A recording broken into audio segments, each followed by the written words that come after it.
Shalom saudara yang dikasihi di dalam nama Tuhan Yesus. Apa kabar saudara semua? Sukacita selalu ada di dalam kehidupan kita. Pagi hari ini saya akan share tentang firman Tuhan yang terdapat di dalam 2 Korintus 3 ayat 17. Demikian firman Tuhan. Sebab Tuhan adalah roh, dan di mana ada roh Allah, di situ ada kemerdekaan. Haleluya, praise the Lord. Saudara, firman Tuhan dengan jelas katakan, di mana ada roh Allah, di situ ada kemerdekaan. Haleluya. Saudara dan saya sungguh sangat bersyukur karena Allah yang kita sembah adalah roh yang memerdekakan, di mana di Kejadian 1 ayat 1 Tuhan berfirman, jadilah bumi, jadilah pohon-pohon, jadilah laut, dan lain sebagainya. Firman menjadikan segalanya. Firman menjadikan segalanya, saudara. Dan kita tahu, firman dan roh Allah tidak dapat dipisahkan. Firman dan roh Allah sungguh-sungguh tidak dapat dipisahkan satu dengan yang lainnya. Firman dan roh Allah itu siapa, saudara? Tuhan Yesus Kristus yang adalah firman dan roh Allah. Dan kita percaya, kita orang percaya mempercayai Tuhan Yesus sebagai Tuhan dan Juru Selamat, maka saudara dan saya akan dimerdekakan. Demikian juga dengan keseharian kehidupan kita. Kita harus ada firman dan roh Allah di dalam kehidupan kita, di mana kita membaca firman Tuhan dan di mana kita melakukan pujian penyembahan, menyembah Tuhan dalam roh dan kebenaran. Haleluya. Dan kita tahu hari demi hari di kehidupan kita akan mengalami yang namanya kemerdekaan. Karena kita bersatu dengan roh Allah dan firman-Nya. Itu yang membuat suatu kehidupan yang nyata dan dahsyat di dalam kehidupan orang percaya. Saudara,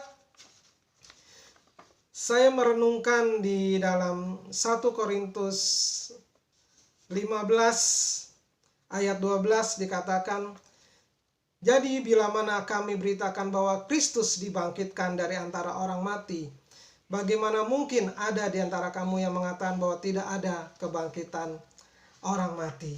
Saudara, setiap orang pasti binasa, tetapi dalam kebinasaan pasti ada kebangkitan.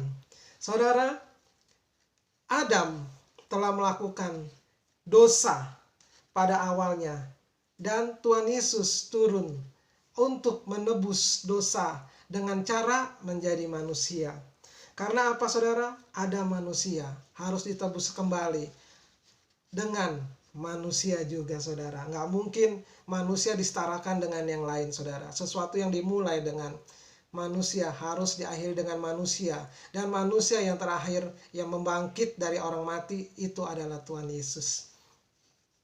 Adam kalah dalam dosa. Yesus Kristus mengalahkan dosa. Sebab Tuhan Yesus tidak berdosa. Kenapa saya berani katakan itu? Karena Tuhan Yesus Kristus adalah firman dan roh Allah. Dan dia tidak membuahkan dosa di dalam kehidupannya. Karena dia bukan manusia. Tetapi Kristus adalah firman dan roh Allah. Saudara, di dalam 1 Korintus 15 ayat 20 sampai dengan 23 firman Tuhan katakan, tetapi yang benar adalah bahwa Kristus telah dibangkitkan dari antara orang mati sebagai yang sulung dari orang-orang yang telah meninggal. Sebab sama seperti maut datang kepada satu orang manusia, demikian juga kebangkitan orang mati datang karena satu orang manusia. Yaitu siapa, saudara? Tuhan Yesus Kristus. Karena sama seperti orang mati dalam persekutuan dengan Adam, demikian pula orang akan dihidupkan kembali dalam persekutuannya dengan Kristus. Tetapi tiap-tiap orang menurut urutannya. Kristus sebagai buah sulung, sesudah itu mereka menjadi miliknya pada waktu kedatangannya. Puji Tuhan, kalau kita renungkan ayat-ayat ini, saudara, saudara dan saya mendapat satu bagian yang terbaik di dalam kehidupan kita. Karena kita di dalam Kristus. Tuhan Yesus telah menjadi penerobos awal mengalahkan dosa dan maut. Sesuatu yang dalam kehidupan manusia, yang manusia manapun tidak bisa kalahkan, saudara. Apa itu? Dosa dan maut. Sebab upah dosa adalah maut. Manusia tidak akan pernah bisa membayarnya, saudara. Menggantikan maut dalam kehidupan yang kekal. Nggak akan bisa. Siapa yang bisa menggantikan maut ke dalam kehidupan yang kekal? Tidak akan bisa. Kecuali firman dan roh Allah yang menjadi manusia. Yaitu siapa? Tuhan Yesus Kristus yang adalah firman dan roh Allah. Sekudus-kudusnya manusia, sedahsyat-dahsyatnya manusia, tetap dilahirkan daripada dosa. Tuhan Yesus tidak lahir daripada dosa, tapi Tuhan Yesus adalah firman dan kehidupan, yaitu roh Allah dan firman, yang intinya adalah kehidupan. Pagi hari ini, kita sebagai orang percaya, kita jangan diombang-ambingkan oleh pengajaran yang gak jelas datangnya, oleh pengajaran yang tidak bisa dipertanggungjawabkan kebenarannya. Saudara, pengajaran sebagai kita umat Kristen, kita ambil dari Alkitab.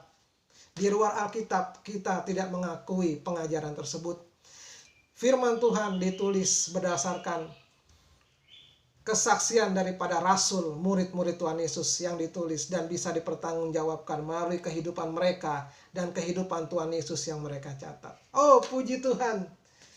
Kita sebagai umat-umat Kristus, kita memiliki satu kebangkitan yang besar dalam kehidupan kita. Karena Tuhan Yesus telah bangkit. Dan firman Tuhan katakan, di mana ada roh Allah, di situ ada kemerdekaan. Saudara dan saya memiliki roh Tuhan dan firman Tuhan yang hidup dalam kehidupan kita sebagai orang percaya. Mari kita semangat terus, maju dalam Tuhan, jangan pernah kendor iman kita. Tuhan Yesus memberkati, selamat beraktivitas. Haleluya, shalom aleichem.